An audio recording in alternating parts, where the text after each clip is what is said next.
So ಪುರುಷರಲ್ಲಿರೋ ಚರ್ಮ ಏನಿರುತ್ತೆ, ಅಂಗದ ಮುಂದಿನ ಚರ್ಮ, ಅದನ್ನು ನಾವು ಫೋರ್ ಸ್ಕಿನ್ ಆರ್ ಪ್ರೊಫಿಷಲ್ ಸ್ಕಿನ್ ಅಂತ ಕೂಡ ಕರಿತೀವಿ. ಈ ಸ್ಕಿನ್ ಏನಿರುತ್ತೆ ಅದು ಫ್ರೀಯಾಗಿ ಮೂವ್ ಆಗ್ತಾ ಇರಬೇಕು, ಹಿಂದಕ್ಕೆ ಮುಂದಕ್ಕೆ ಫ್ರೀಯಾಗಿ ಮೂವ್ ಆಗ್ತಿರಬೇಕು. ಆಗಲೇ ನಮಗೆ ಇಂಟರ್ಕೋರ್ಸ್ ಮಾಡುವಾಗ ಯಾವುದೇ ರೀತಿಯಾಗಿ ಪೇಯ್ನ್ ಇರಲ್ಲ, ಯಾವುದೇ ರೀತಿಯಾಗಿ ಬ್ಲೀಡಿಂಗ್ ಇರಲ್ಲ, ಅದರಿಂದ ಅಂಗಸಮನ ಕೂಡ ಚೆನ್ನಾಗಿರುತ್ತೆ. ಆದರೆ ತುಂಬ ಜನಕ್ಕೆ ಏನಾಗುತ್ತೆ ಅಂದರೆ ಅಂಗದ ಒಂದು ಮುಂದಿನ ಚರ್ಮ ಟೈಟಾಗಿ ಮೂವ್ ಆಗ್ತಿರುತ್ತೆ. ತುಂಬ ಜನ ಇದನ್ನು ನೋಟಿಸ್ ಮಾಡಲ್ಲ. ಇದು ಆ್ಯಕ್ಚುಲ್ ಆಗಿ ಚಿಕ್ಕ ವಯಸ್ಸಿನಿಂದಲೇ ಸ್ಟಾರ್ಟ್ ಆಗುತ್ತೆ, ಹುಟ್ಟಿದಾಗಲೇ ಶುರುವಾಗುತ್ತೆ. ಹುಟ್ಟಿದಾಗಲೇ ನಮ್ಗೆ ಅಟ್ಯಾಚ್ಮೆಂಟ್ಸ್ ಇರುತ್ತೆ. ಅಟ್ಯಾಚ್ಮೆಂಟ್ಸ್ ಬ್ರೇಕ್ ಮಾಡ್ತಾ ನಾವು ಡೈಲಿ ಸ್ನಾನ ಮಾಡುವಾಗ ಗ್ರ್ಯಾಂಡ್ ಪೇರೆಂಟ್ಸ್ ಆಗಿರ್ಬೋದು, ಪೇರೆಂಟ್ಸ್ ಆಗಿರ್ಬೋದು, ಹಿಂದೆ ಕೇಳೋದು ಸ್ನಾನ ಮಾಡಿಸ್ಬೇಕು. ಯಾವಾಗ ಅವರು ಮಾಡೋದಕ್ಕೆ ಫೇಲ್ಯೂರ್ ಆಗ್ತಾರೋ, ಯಾವಾಗ ಮಾಡದೆ ಅವರು ನೆಗ್ಲೆಕ್ಟ್ ಮಾಡ್ತಾರೋ, ಅದು ಏಜ್ ಬೆಳೀತಿದ್ದಂಗೆ ಅಟ್ಯಾಚ್ಮೆಂಟ್ಸ್ ಹಾಗೆ ಉಳ್ಕೊಂಡು ಸ್ಲೋ ಆಗಿ ಹಿಂದಕ್ಕೆ ಬರದೆ ಉಳಿದೋಗುತ್ತೆ. ಸೊ ಇದರಿಂದ ಏನಾಗುತ್ತೆ ಅಂದರೆ ನಾಳೆ ಫ್ಯೂಚರ್ನಲ್ಲಿ ಹುಡುಗ ಒಂದು 14 ಇಯರ್ಸ್ ಬರೋದ್ರೊಳಗೆ ಅವನಿಗೆ ಹಿಂದಕ್ಕೆ ಹೋಗೋದಿಲ್ಲ ಚರ್ಮ. ಹಾಗಾಗಿ ಚರ್ಮ ಹಿಂದಕ್ಕೆ ಹೋಗದೇ ಇರೋದ್ರಿಂದ ಕ್ಲೀನಿಂಗ್ ಮಾಡ್ಕೊಳಕ್ಕಾಗಲ್ಲ. ಅಷ್ಟೇ ಅಲ್ಲದೆ ಒಂದು ಸರ್ಟೆನ್ ಏಜ್ ಗ್ರೂಪ್ ಬರೋದ್ರೊಳಗೆ 21, 22 ಇಯರ್ಸ್ ಬಂದಾಗ ಇಂಟರ್ಕೋರ್ಸ್ ಮಾಡುವಾಗ ವೆರಿ ಪೇನ್ಫುಲ್ ಇಂಟರ್ಕೋರ್ಸ್ ಆಗ್ತಿರುತ್ತೆ. ಅದರಿಂದ ಎರೆಕ್ಟೈಲ್ ಡಿಸ್ಫಂಕ್ಷನ್ ಆಗೋ ಅವಕಾಶಗಳಿರುತ್ತೆ. ಅಷ್ಟೇ ಅಲ್ಲದೆ ಕೆಲವರಿಗೆ ಬ್ಲೀಡಿಂಗ್ ಆಗೋ ಅವಕಾಶ ಕೂಡ ಇರುತ್ತೆ. ಕೆಲವರಿಗೆ ಪೇನ್ಫುಲ್ ಇಂಟರ್ಕೋರ್ಸ್ ಆಗುತ್ತೆ. ಇದರಿಂದ ಅಂಗಸ್ತಂಭನದಲ್ಲಿ ಒಂದು ಲೋಪ ಅನ್ನೋದು ಸ್ಟಾರ್ಟ್ ಆಗುತ್ತೆ. ಡಿಪ್ರೆಷನ್ಗೆ ಕೂಡ ಗುರಿ ಆಗ್ತಾ ಇರ್ತಾರೆ. ಆದರೆ ಇವೆಲ್ಲದಕ್ಕೂ ಮುಖ್ಯ ಕಾರಣ ಏನು ಅನ್ನೋದಾದರೆ, ಪುರುಷರಲ್ಲಿ ಮೇಯ್ನಾಗಿ ಡಯಾಬಿಟಿಸ್ ಅನ್ನೋದು, ಈ ಶುಗರ್ ವೇರಿ ಆಗೋದು ಮೇಯ್ನ್ ಇದೆಲ್ಲದಕ್ಕೂ ಕಾರಣ ಆಗಿರುತ್ತೆ. ಈ ಪುರುಷರಲ್ಲಿ ಯಾರಿಗೆಲ್ಲ ಶುಗರ್ ಅಟ್ಯಾಕ್ ಆಗುತ್ತೋ, ಆ ಶುಗರ್ ಅಟ್ಯಾಕ್ ಆಗಿರೋರಿಗೆ ಚರ್ಮ ಮುಂದಕ್ಕೆ ಚೆನ್ನಾಗಿ ಮೂವ್ ಆಗ್ತಿತ್ತು. ಬಟ್ ಯಾವಾಗ ಡಯಾಬಿಟಿಸ್ ಅಟ್ಯಾಕ್ ಆಗುತ್ತೋ, ಅಟ್ಯಾಕ್ ಆದ ಕೂಡಲೇ ಆ ಚರ್ಮದ ಒಂದು ಎಲಾಸ್ಟಿಸಿಟಿ ಕಳ್ಕೊಳ್ಳುತ್ತೆ. ಎಲಾಸ್ಟಿಸಿಟಿ ಕಳ್ಕೊಳ್ಳೋದ್ರಿಂದ ಆ ಫ್ರೀನೆಸ್ ಅನ್ನೋದು ಹೊರಟೋಗುತ್ತೆ.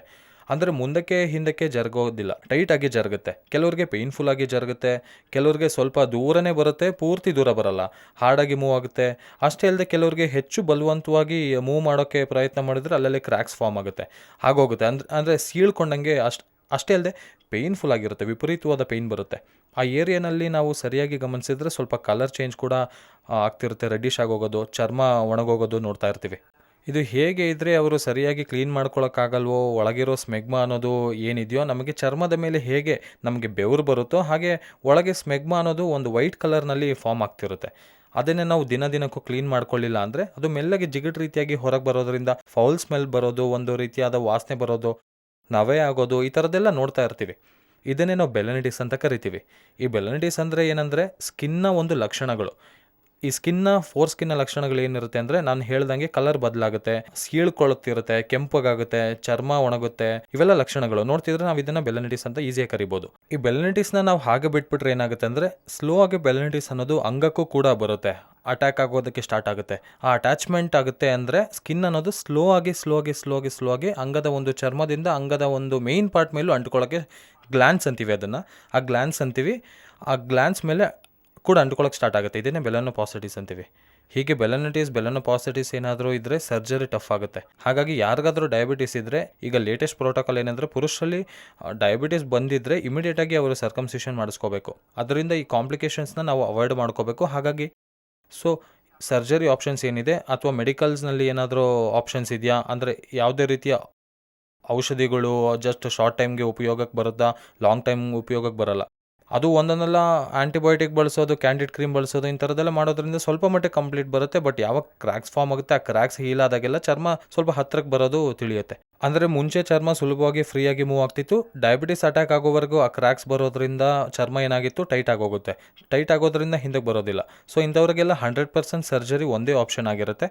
ಈ ಸರ್ಜರಿ ನಮ್ಮ ಟ್ರೀಟ್ಮೆಂಟ್ ರೇಂಜ್ ಹಾಸ್ಪಿಟಲ್ನಲ್ಲಿ ಮಾಡುವ ಮೆಥಡ್ ಹೆಸರು KSR ಸ್ಟೇಪ್ಲರ್ ಸರ್ಕಮ್ಸಿಷನ್ ಸರ್ಜರಿ. ಇದರಲ್ಲಿ ಏನಾಗುತ್ತೆ ಅಂದರೆ, ಆ ಮುಂದೆ ಇರುವ ಚರ್ಮ ಏನಿರುತ್ತೆ, ಆ ಚರ್ಮನ ಒಂದು ಮಿಷಿನ್, ಒಂದು ಸ್ಟೇಪ್ಲರ್ ಅನ್ನೋ ಒಂದು ಪರಿಕರ ಬಳಸಿ ಮಾಡಬೇಕಾಗುತ್ತೆ.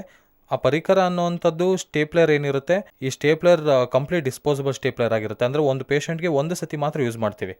ಇದರಿಂದ ಏನಾಗುತ್ತೆ ಅಂದರೆ ಯಾವುದೇ ರೀತಿ ಕ್ರಾಸ್ ಇನ್ಫೆಕ್ಷನ್ ಇರಲ್ಲ, ಝೀರೋ ಕ್ರಾಸ್ ಇನ್ಫೆಕ್ಷನ್. ಅಷ್ಟೇ ಅಲ್ಲದೆ ಸೈಡ್ ಎಫೆಕ್ಟ್ಸ್ ಕೂಡ ಝೀರೋ ಸೈಡ್ ಎಫೆಕ್ಟ್ಸ್. ಇದರಿಂದ ಸರ್ಜರಿ ಎಷ್ಟು ಈಸಿ ಅಂದರೆ, ಜಸ್ಟ್ 5 to 6 ಮಿನಿಟ್ಸ್ನಲ್ಲಿ ಸರ್ಜರಿ ಆಗುತ್ತೆ. ಆ್ಯಂಡ್ ವಿತಿನ್ ಹಾಫ್ ಆನ್ ಅವರ್ನಲ್ಲಿ ಪೇಷಂಟನ್ನು ಡಿಸ್ಚಾರ್ಜ್ ಮಾಡಿ ಕಳಿಸ್ತೀವಿ. ಅವರು ಸಹಜವಾಗಿ ಮನೆಗೆ ಹೋಗ್ಬೋದು, ಅವರು ಸಹಜವಾಗಿ ಆಫೀಸ್ ಕಡೆಗೆ ಹೋಗ್ಬೋದು, ಅವರು ಸಹಜವಾಗಿ ಕೆಲಸ ಮಾಡ್ಕೋಬೋದು. ಯಾವುದೇ ರೀತಿಯ ರಿಸ್ಟ್ರಿಕ್ಷನ್ಸ್ ಇರಲ್ಲ, ಪಥ್ಯ ಇರಲ್ಲ, ಯಾವುದೇ ರೀತಿಯ ಡ್ರೆಸ್ಸಿಂಗ್ಸ್ ಬೇಕಾಗಿರಲ್ಲ. ಇದರಲ್ಲಿರೋ ಅಡ್ವಾಂಟೇಜಸ್ ಏನಂದರೆ, ಯಾವುದೇ ರೀತಿ ಬ್ಲೀಡಿಂಗ್ ಬರಲ್ಲ, ಯಾವುದೇ ರೀತಿ ಊತ ಬರಲ್ಲ, ಯಾವುದೇ ರೀತಿ ಪೇಯ್ನ್ ಇರಲ್ಲ ಮೇಯ್ನಾಗಿ. ಸೊ ಇದು ತುಂಬ ಸಿಂಪಲ್ ಸರ್ಜರಿ. ಇದರಲ್ಲಿ ಯಾವುದೇ ರೀತಿಯಾದ ಸೈಡ್ ಎಫೆಕ್ಟ್ಸ್ ಆಗಲ್ಲ. ಆ್ಯಂಡ್ ಪೇಷಂಟ್ ಇಮಿಡಿಯೇಟಾಗಿ ಡಿಸ್ಚಾರ್ಜ್ ಆಗೋದ್ರಿಂದ ಇದು ಕಂಪ್ಲೀಟ್ ಡೇ ಕೇರ್ ಸರ್ಜರಿ ಕೆಳಗೆ ನಾವು ಇದನ್ನು ಮಾಡಿಸ್ಕೋಬೋದು. ಸೊ ಇದರಲ್ಲಿ ಮಾಡಬಾರ್ದು ಅನ್ನೋ ಕೆಲಸಗಳೇನೆಂದರೆ, ಖಚಿತವಾಗಿ 2 ಮಾಡಬಾರ್ದು. ಒಂದು ಅಂಗಸ್ತಂಭನ ಆಗ್ದಂಗೆ ನೋಡ್ಕೋಬೇಕು. ಅರ್ಲಿ ಮಾರ್ನಿಂಗ್ ಎರೆಕ್ಷನ್ಸ್ ಆಗದೆ ಇರೋ ಹಾಗೆ ನಾವು ಅವಾಯ್ಡ್ ಮಾಡ್ತಾ ಇರಬೇಕು. ಅರ್ಲಿ ಮಾರ್ನಿಂಗ್ ಎದ್ದು ಅತ್ತಿತ್ತ ತಿರುಗಾಡೋದು ಈ ಥರದ್ದೆಲ್ಲ ಮಾಡ್ತಿರಬೇಕು. ಆ್ಯಂಡ್ ಮುಖ್ಯವಾಗಿ ಎರಡನೇ ವಿಷಯ ಏನಂದರೆ ಯಾವುದೇ ಪರಿಸ್ಥಿತಿಯಲ್ಲೂ ಇಂಟರ್ ಕೋರ್ಸ್ ಮಾಡಬಾರ್ದು. ಅಟ್ಲೀಸ್ಟ್ 1 ಮಂತ್ವರೆಗೂ ಇಂಟರ್ ಕೋರ್ಸ್ ಅವಾಯ್ಡ್ ಮಾಡಬೇಕು.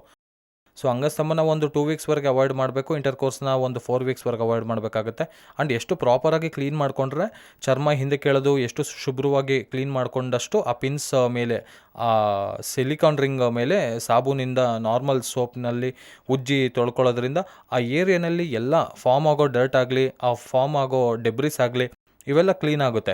ಇದರಿಂದ ಹೀಲಿಂಗ್ ಫಾಸ್ಟ್ ಆಗಿರುತ್ತೆ. ಆ್ಯಂಡ್ 10 to 14 ಡೇಸ್ನಲ್ಲಿ ನಮಗೆ ಸಿಲಿಕಾನ್ ರಿಂಗ್ ಬಿದ್ದೋಗುತ್ತೆ. ಸಿಲಿಕಾನ್ ರಿಂಗ್ ಬಿದ್ದೋಗೋದ್ರಿಂದ ಅಂದರೆ ಮೇಲಿರೋ ಪಿನ್ಸ್ ಎಲ್ಲ ಬಿದ್ದೋಗುತ್ತೆ. ಇಲ್ಲಿ ಅಡ್ವಾಂಟೇಜ್ ಆಫ್ KSR ಸ್ಟೇಪ್ಲರ್ನಲ್ಲಿ ಏನಂದರೆ ಆ ಪಿನ್ಸ್ ನೇರವಾಗಿ ಹೊರಗಿಂದ ಚರ್ಮ ಅಟ್ಯಾಚ್ ಆಗಲ್ಲ. ಅದರಲ್ಲಿ ಮಧ್ಯದಲ್ಲಿ ಒಂದು ಸಿಲಿಕಾನ್ ರಿಂಗ್ ಇರುತ್ತೆ. ಅಂದರೆ ಪಿನ್ಸ್ಗೂ ಚರ್ಮಕ್ಕೂ ಮಧ್ಯದಲ್ಲಿ ಒಂದು ಸಿಲಿಕಾನ್ ರಿಂಗ್ ಇರುತ್ತೆ. ಆ ಸಿಲಿಕಾನ್ ರಿಂಗ್ ಉದುರೋದ ಮೇಲೆ ಯಾವಾಗ ಹೀಲ್ ಆಗುತ್ತೋ ಅದು ಉದುರೋಗೋಕ್ಕೆ ಸ್ಟಾರ್ಟ್ ಆಗುತ್ತೆ. ಯಾವಾಗ ಅದು ಬಿದ್ದೋಗುತ್ತೋ ಆಟೋಮೆಟಿಕ್ಕಾಗಿ ಪಿನ್ಸ್ ಕೂಡ ಬಿದ್ದೋಗುತ್ತೆ. ಸೊ ಇದೇ ಅಡ್ವಾಂಟೇಜ್. ಇದರಿಂದ ಯಾವುದೇ ರೀತಿಯಾಗಿ ಪೇಯ್ನ್ ಇರಲ್ಲ. ಅದಷ್ಟಕ್ಕೆ ಅದೇ ಆಟೋಮೆಟಿಕ್ಕಾಗಿ ಬಿದ್ದೋಗುತ್ತೆ. ಮತ್ತು ಡಾಕ್ಟರ್ನ ಸಂಪರ್ಕಿಸಿ ಡ್ರೆಸ್ಸಿಂಗ್ಸ್ ಆಗಲಿ, ಇಲ್ಲ ಸ್ಯೂಚರ್ ರಿಮೂವಲ್ ಆಗಲಿ ಅಥವಾ ಪಿನ್ಸ್ ರಿಮೂವಲ್ ಮಾಡಬೇಕು ಅನ್ನೋಂಥದ್ದು ಯಾವುದೂ ಅವಶ್ಯಕತೆ ಬರಲ್ಲ. ನಾನು ಹೇಳಿದ ಈ ಲಕ್ಷಣಗಳೇನಾದರೂ ಇದ್ದರೆ ಅವರಿಗೆ ಬೆಲನೈಟಿಸ್ ಆಗಲಿ ಬೆಲನೋಪಾಸಿಟಿಸ್ ಆಗಲಿ ಬಂದಿರುತ್ತೆ. ಸೊ ಡಯಾಬಿಟಿಸ್ ಏನಾದರೂ ನಿಮಗಿದೆ ಅನ್ನೋದಾದರೆ ಅದು 100% ಬೆಲನೈಟಿಸ್ ಅನ್ನೋದು ಖಚಿತವಾಗುತ್ತೆ. ಒಂದು ವೇಳೆ ನಿಮಗೆ ಆ ಲಕ್ಷಣಗಳಿವೆ ಬಟ್ ಟೆಸ್ಟ್ ಮಾಡಿಸ್ಕೊಂಡಿಲ್ಲ ಅಂದರೆ ಹತ್ತಿರದಲ್ಲಿರೋ ಸೆಂಟರ್ಗೆ ಹೋಗಿ ಡಯಾಬಿಟಿಸ್ನ ಟೆಸ್ಟ್ ಮಾಡಿಸ್ಕೊಳ್ಳಿ. ಡಯಾಬಿಟಿಸ್ ಏನಾದರೂ ಇರೋದು ಖಚಿತವಾದರೆ ಇದನ್ನು ಬೆಲನೈಟಿಸ್ ಆಗಿರೋದು ಖಚಿತವಾಗುತ್ತೆ. ನಾನು ಹೇಳಿದ ಲಕ್ಷಣಗಳೇನಾದರೂ ಇದ್ದರೆ ನನ್ನ ಇಮಿಡಿಯೇಟ್ ಆಗಿ ಮೀಟ್ ಮಾಡಿ. ನಾವು KSR ಸ್ಟೇಪ್ಲರ್ ಸರ್ಕಮ್ಸಿಷನ್ ಮೂಲಕ ನಾವು ಸರ್ಜರಿ ಮಾಡಿಸ್ಕೊಳ್ಳೋದ್ರಿಂದ ಇದನ್ನು ಸುಲಭವಾಗಿ ಕ್ಯೂರ್ ಮಾಡ್ಕೋಬೋದು. Thank you very much.